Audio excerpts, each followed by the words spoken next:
Hey guys, क्या हाल चाल है आप सबके। देखो, आज के सेशन में हम करने वाले हैं top 10 most repeated grammar rules. TCS के पैटर्न के अकॉर्डिंग इन रूल्स से सबसे ज्यादा क्वेश्चंस पूछे गए थे।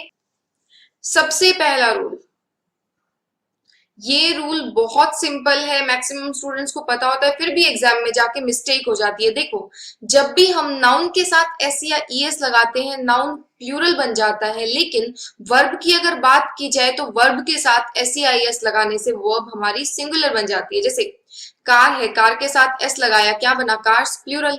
लेकिन जैसे यहाँ पे है रिड्यूस, अब देखो, friction reduce the efficiency of machines so their value also gets reduced. अब यहाँ पे देखो, सब्जेक्ट आपका कैसा है, सिंगुलर, और वर्ब की प्लेसमेंट हमेशा ही किसके अकॉर्डिंग होती है, सब्जेक्ट के अकॉर्डिंग। सिंगुलर सब्जेक्ट के साथ सिंगुलर वर्ब आनी चाहिए और प्लूरल सब्जेक्ट के साथ प्लूरल वर्ब आनी चाहिए। तो यहाँ पे देखो, अगर सब्जेक्ट सिंगुलर है, ये वर्ब कैसी है, ये वर्ब प्लूरल है, इसको सिंगुलर बनाना होगा एस लगाकर, ठीक है। तो एरर है आपका पार्ट 3 में, ध्यान रखना इस रूल को। अगर हम नाउन के साथ एस या ई एस लगाते हैं तो नाउन प्लूरल बन जाता है, और वर्ब के साथ अगर एस या ई एस लगाया जाए तो वर्ब सिंगुलर बन जाती है, ठीक है। अगर सेशन पसंद आए तो वीडियो को लाइक जरूर करें, चैनल को सब्सक्राइब करें, मेक श्योर लास्ट में आपका बेल आइकन ऐसा अपीयर हो, तभी आपको हमारी सभी वीडियोस की नोटिफिकेशंस मिलेंगी। Next question, next rule. देखो, सब्जेक्ट 1 अगर जुड़ा है प्रेपोजिशन से सब्जेक्ट 2 के साथ, तो जो वर्ब की प्लेसमेंट है वो हमेशा ही सब्जेक्ट 1 के अकॉर्डिंग होगी। इस बात को आप ध्यान रखें। क्लियर है। बहुत सारे क्वेश्चंस इस एक रूल से बनते हैं।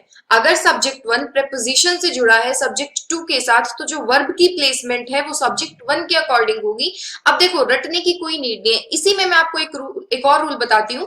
प्रेपोजिशन के साथ, प्रेपोजिशन के साथ हमेशा ही कौन सा केस आता है, ऑब्जेक्टिव केस। ध्यान रखें इस चीज को, प्रेपोजिशन के साथ हमेशा ही ऑब्जेक्टिव केस आता है। तो देखो, वर्ब आएगी तो सबसे पहले यहीं पे, लेकिन यहाँ पे कौन है, यहाँ पे तो ऑब्जेक्टिव केस है। अब किसी सेंटेंस का सब्जेक्ट ऑब्जेक्टिव केस तो नहीं बन सकता, इसीलिए वर्ब यहाँ जाके इस सब्जेक्ट को लेगी, ठीक है। तो देखो, the village with all its houses were flooded by the river। अब देखो, ये क्या है, preposition है, तो यहाँ पे इसको देख के प्लूरल वर्ब नहीं लगानी है, हमारा मेन सब्जेक्ट है द विलेज। अगर विलेज हमारा सब्जेक्ट है तो यहाँ होना चाहिए वर, नहीं होगा, होगा वॉज। एरर है पार्ट 2 में। क्लियर है। सेकेंड क्वेश्चन देखो, each of the girls have given an impressive dance performance. देखो, अब चाहे तो आप इस क्वेश्चन को ऐसे कर सकते हो कि ईच, आइदर, नाइदर, इन सब के साथ सिंगुलर वर्ब आनी चाहिए, ठीक है। देखो, ईच वगैरह के साथ यहाँ पे जो सब्जेक्ट होगा ये होगा प्लूरल, लेकिन वर्ब सिंगुलर होगी। चाहे तो आप इस रूल को ऐसे क्रैम कर लीजिए, या फिर सब्जेक्ट 1 ये ऑफ है, प्रेपोजिशन जुड़ा है सब्जेक्ट 2 के साथ, तो जो वर्ब है वो किसके अकॉर्डिंग आएगी, सब्जेक्ट 1 के अकॉर्डिंग ही तो आएगी। तो ईच अपने आप में क्या होता है, सिंगुलर होता है, तो हैव नहीं होगा, होगा हैज। तो एरर है आपकी पार्ट 1 में। क्लियर हुआ। चलो नेक्स्ट रूल देखो। थर्ड जो रूल है वो कहता है, सब्जेक्ट 1 अगर जुड़ा है कंजंक्शन से सब्जेक्ट 2 के साथ, तो जो वर्ब की प्लेसमेंट है वो नियरेस्ट सब्जेक्ट के अकॉर्डिंग होगी, यानी कि सब्जेक्ट 2 के साथ। अब देखो, यहाँ पे भी सेम चीज है, वर्ब जाएगी यहीं पे, अब यहाँ पे क्या है, यहाँ पे उसको अपना सब्जेक्ट मिल जाएगा, बात खत्म। प्रेपोजिशन वाले केस में तो उसको आगे इसीलिए जाना पड़ रहा था क्योंकि प्रेपोजिशन के साथ तो ऑब्जेक्टिव केस होता है। क्लियर है। ये दोनों रूल्स मैंने साथ साथ लिख दिए हैं, बिल्कुल आप इनको अच्छे से ध्यान कर लेना, ठीक है। सब्जेक्ट 1 अगर प्रेपोजिशन से जुड़ा है सब्जेक्ट 2 के साथ, तो वर्ब सब्जेक्ट 1 के अकॉर्डिंग, लेकिन सब्जेक्ट 1 अगर कंजंक्शन से जुड़ा है सब्जेक्ट 2 के साथ, तो जो वर्ब है हमारी उसकी प्लेसमेंट होगी नियरेस्ट सब्जेक्ट, यानी कि सब्जेक्ट 2 के अकॉर्डिंग। ये देखिए क्वेश्चंस, आइदर अविका और Nikunj are going to win the prize in the handwriting competition. अब देखो, आर निकुंज है, निकुंज तो आपका सिंगुलर सब्जेक्ट है, तो यहाँ पे क्या होना चाहिए, आइदर और आपकी पेयर कंजंक्शंस होती हैं, तो यहाँ पे होना क्या चाहिए, यहाँ पे आर नहीं होना चाहिए, होना चाहिए इज। एरर है आपके पार्ट 4 में, ठीक है। सेम क्वेश्चन, नाइदर नोर आपकी पेयर कंजंक्शंस होती हैं, तो माय सिस्टर्स, सिस्टर्स कैसा सब्जेक्ट है, प्लूरल सब्जेक्ट है, तो वर्ब कैसी आनी चाहिए, प्लूरल आनी चाहिए। टेंस आप सेम रखेंगे, तो एरर है पार्ट 3 में। क्लियर हुआ। नेक्स्ट रूल पे बढ़ते हैं। देखो, बहुत ज्यादा इंपॉर्टेंट है, सभी रूल्स 10 के 10 रूल्स बहुत ज्यादा इंपॉर्टेंट है। Hardly, scarcely, rarely, barely, seldom, never, इन्हीं सभी एडवर्ब, ये नेगेटिव एडवर्ब्स ऑफ फ्रीक्वेंसी होती हैं।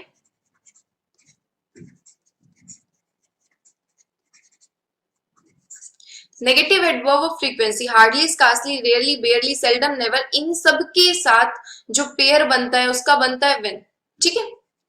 लेकिन नो सूनर के साथ हम जो पेयर यूज करते हैं उसको वो वर्ड यूज होता है देन। क्लियर है, ध्यान रखना इस चीज को। हार्डली, स्कार्सली, रेयरली, बेयरली के साथ व्हेन और नो सूनर के साथ देन। अब जैसे फर्स्ट क्वेश्चन है, no sooner did he see the tiger when he ran as fast as he could. तो देखो नो सूनर के साथ आपको पता है वर्ड क्या आना चाहिए, देन। तो यहाँ पे वेन नहीं होगा, होगा देन। THAN एरर है आपका पार्ट 3 में। अब देखो क्रैम करने की बिल्कुल भी नीड नहीं है, आप एक चीज को समझो। वर्ड है आपके पास सून, सून के साथ ER लगा के आपने इसकी बनाई कंपैरेटिव डिग्री। अब आपको पता है कंपैरेटिव डिग्री के साथ तो कंपैरेटिव वर्ड होना ही चाहिए, बात खत्म। क्लियर हुई ये बात? ध्यान से इस रूल को पढ़ लेना। अब यहीं से इसी सेंटेंस से एक और rule, as fast as he could. ध्यान रखना एज या फिर सो एज, जब भी ये बात होगी इनके बीच में हमेशा पॉजिटिव डिग्री होगी। अगर यहां से एरर बनता तो यहां पे वो आपको फास्टर लिख के दे देता, ठीक है। चलो नेक्स्ट क्वेश्चन, नेक्स्ट रूल। अब बात करते हैं इन्वर्जन की, बहुत ज्यादा इंपॉर्टेंट है भाई। नेगेटिव एडवर्ब्स ऑफ फ्रीक्वेंसी से अगर सेंटेंस की शुरुआत हो रही हो तो हेल्पिंग वर्ब पहले आएगी, उसके बाद सब्जेक्ट और उसके बाद मेन वर्ब, बाकी फिर आगे का सेंटेंस।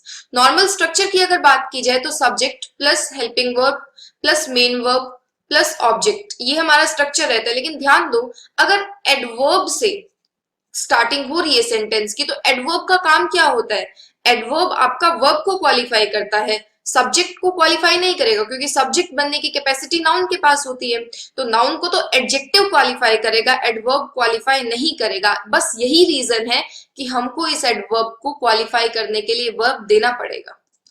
ये होता है इन्वर्जन, ध्यान रखिए। Scarcely she had heard the news when she fainted. अब पेयर कंजंक्शन, ठीक है, या तो पेयर कंजंक्शन का एरर होगा या इन्वर्जन का एरर। इन तरह के सेंटेंसेस में ये दो ही एरर निकल के आते हैं। अगर पेयर कंजंक्शन सही है तो 100% एरर जो होने वाला है वो यही होने वाला है, स्कार्सली शी हैड नहीं, स्कार्सली हैड शी। तो एरर है आपका पार्ट 4 में, ठीक है। 4th पार्ट में आपकी एरर है। सेकेंड सेंटेंस बताओ, नो सूनर, नो सूनर के साथ सबसे पहले चेक करो पेयर कंजंक्शन। अगर पेयर कंजंक्शन सही है तो आपका एरर होने वाला है इन्वर्जन का। No sooner had he left the house than there was a phone call for him. 6th rule की अगर बात की जाए तो देखो present perfect continuous plus since plus simple past, ये रूल होता है। प्रेजेंट परफेक्ट कॉन्टिन्यूअस का क्या मतलब है, सब्जेक्ट प्लस हैज या फिर हैव। हैज आपका आएगा सिंगुलर सब्जेक्ट के साथ, हैव आएगा प्लूरल सब्जेक्ट के साथ, plus been plus V1 plus ING plus या तो सिंस या तो फॉर और उसके बाद टाइम वर्ड। अब देखो सिंस और फॉर का यूज कहाँ होता है ये भी आपको बताया जाएगा, एक बार के लिए समझे। यहाँ पर सिंस है तो इसके बाद कौन सा टेंस होना चाहिए, simple past, subject plus verb की सेकेंड फॉर्म प्लस ऑब्जेक्ट। तो देखो ये सेंटेंस आपके पास गिवन है, she read that novels since she got it in the morning. अब यहाँ पे वर्ब की सेकंड फॉर्म गिवन है सिंस के बाद, तो सबसे पहले यहाँ मतलब पहले यहाँ पे कौन सा स्ट्रक्चर आना चाहिए, प्रेजेंट परफेक्ट कॉन्टिन्यूअस का। तो आंसर क्या होगा, she has been reading that novel since she got it in the morning, ठीक है। 7th रूल पे आते हैं, सिंस और फॉर। अब कहाँ आप सिंस का यूज करेंगे परफेक्ट कॉन्टिन्यूअस टेंस में, कहाँ आप फॉर का यूज करेंगे। सिंस की बात की जाएगी तो सिंस का मतलब होता है एक पॉइंट ऑफ टाइम, ये हमेशा ही स्पेसिफिक टाइम के लिए यूज होता है, ध्यान रखना। अब आपको क्रैम करने की जरूरत नहीं है प्रीवियस रूल को भी, अगर आप ध्यान से समझेंगे तो सिंपल पास्ट का भी यूज हम किसके लिए करते हैं, स्पेसिफिक पास्ट के लिए करते हैं, स्पेसिफिक टाइम के लिए करते हैं। तो सेम चीज है। फॉर की अगर बात की जाए, फॉर का मतलब है ड्यूरेशन, हमेशा ब्रैकेट बन रही होगी। देखो पॉइंट ऑफ टाइम। अब स्पेसिफिकली अगर बात की जाए तो कैलेंडर, जो भी आपका जो भी कैलेंडर की डेट्स होंगी वो आप इसमें से मतलब यहाँ उसके साथ आप सिंस का यूज करोगे। अब इस क्वेश्चन की बात की जाए, where have you been from such a long time. अब आपको पता है कि यहाँ पर होना क्या चाहिए, एक लंबे समय के लिए की बात हो रही है, ड्यूरेशन है, ये तो क्लियर नहीं है कि कितना समय, तो होगा for such a long time. Error है पार्ट 2 में। इस क्वेश्चन की बात की जाए, I try to solve this problem at least for 2 hours। 2 घंटे से मैं इस प्रॉब्लम को सॉल्व करने की कोशिश कर रही हूं या रहा हूं, तो होगा I have been trying to solve this problem for at least 2 hours. Clear हुआ? चलो 8th देखो, बहुत ज्यादा इंपॉर्टेंट है। कंडीशनल से बहुत सारे क्वेश्चंस पूछे गए थे अब की बारी, और उसमें भी सबसे पहला जो कंडीशनल होता है उसी से। देखो इफ के साथ अगर सिंपल प्रेजेंट है, सिंपल प्रेजेंट का क्या मतलब है, सब्जेक्ट के साथ या तो वर्ब की फर्स्ट फॉर्म या फिर fifth form plus object. Verb की फिफ्थ फॉर्म का मतलब होता है वर्ब की फर्स्ट फॉर्म के साथ एस या ईएस। अब आपको ये पता है कि वर्ब की फर्स्ट फॉर्म के साथ एस या ईएस कब लगेगा, जब सब्जेक्ट सिंगुलर होगा।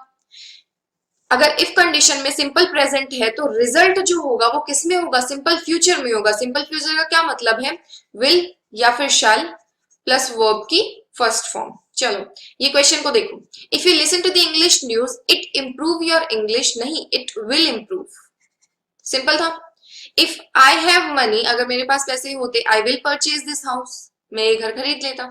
थर्ड क्वेश्चन देखो, if you join this job now it will prove to be good in the long run. Clear है?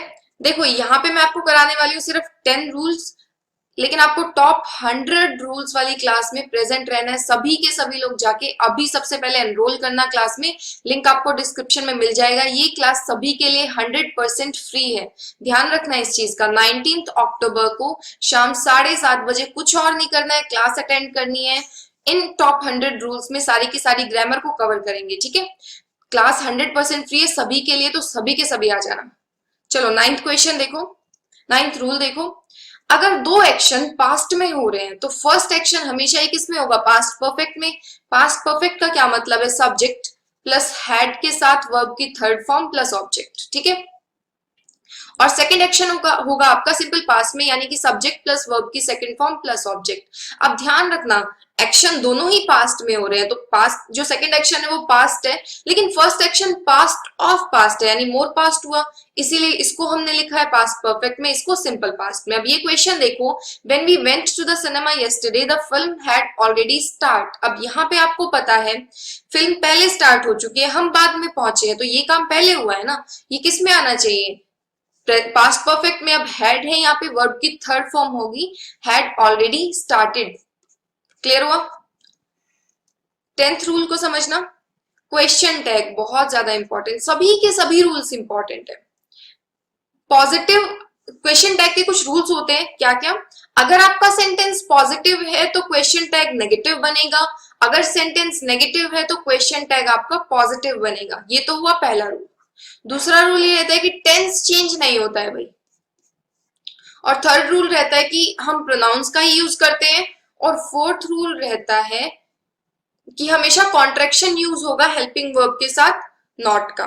तो फर्स्ट क्वेश्चन देखो, you want tell the secret. अब सेंटेंस आपका ऑलरेडी नेगेटिव है तो will not tell, यही है। अब यहाँ पे आपको करना क्या है, हेल्पिंग वर्ब को एज इट इज यूज करके आपको बनाना है। क्वेश्चन टैग तो होगा विल यू। क्लियर हुआ? अब ये जो दो क्वेश्चंस है आपके सामने, इन दोनों क्वेश्चंस के आंसर आप मुझे बताएंगे कमेंट्स में। ये दोनों ही क्वेश्चंस मैं करा चुकी हूँ, मतलब रूल्स आपको करा दिए, बस रूल्स को फॉलो करना है। क्लियर है? बात की जाए तो अनअकैडमी प्लस पर मैथ्स के, इंग्लिश के, जीएस के, जनरल इंटेलिजेंस के सभी सब्जेक्ट के paid courses bye top educators आपको मिल जाएंगे। आपको किसी भी चीज के लिए कुछ भी अलग से पे नहीं करना है, ये सभी के सभी सब्जेक्ट और सारे ही कोर्सेज मिलेंगे अगर आप एक प्लान चूज कर लेते तो। इन कोर्सेज के साथ साथ आपको मिलेंगे mock test, class PDF, doubt clearing session. बस आपको करना क्या है, डिस्काउंट के लिए रेफरल कोड प्रतियोगिता मंत्रा का यूज करना है, ठीक है। अगर आप 1 ईयर का प्लान लेते हो तो आपको करीब 4800 का पड़ जाएगा, आप 6 मंथ का प्लान लेते हो तो आपको करीब 3800 का पड़ जाएगा ये प्लान। आपको करना क्या है, यहाँ पर रेफरल कोड की जगह डिस्काउंट कोड प्रतियोगिता मंत्रा एंटर करना है। चाहे एसएससी के लिए, चाहे बैंक और रेलवेज के लिए भी आपको सेम डिस्काउंट कोड का यूज करना है और आपको डिस्काउंट मिल जाएगा। 1 ईयर का प्लान आपको पड़ेगा करीब 4800 का। आपको एक प्लान में सारी चीजें मिल जाएंगी, किसी भी चीज के लिए कुछ भी अलग से पे करने की नीड नहीं है। ध्यान रखना, रेफरल कोड डिस्काउंट कोड प्रतियोगिता मंत्रा, डिस्काउंट कोड लगाओगे तभी डिस्काउंट मिलेगा। मिलते हैं लाइव क्लास में, ठीक है। कल मिलेंगे लाइव क्लास में 19 अक्टूबर को।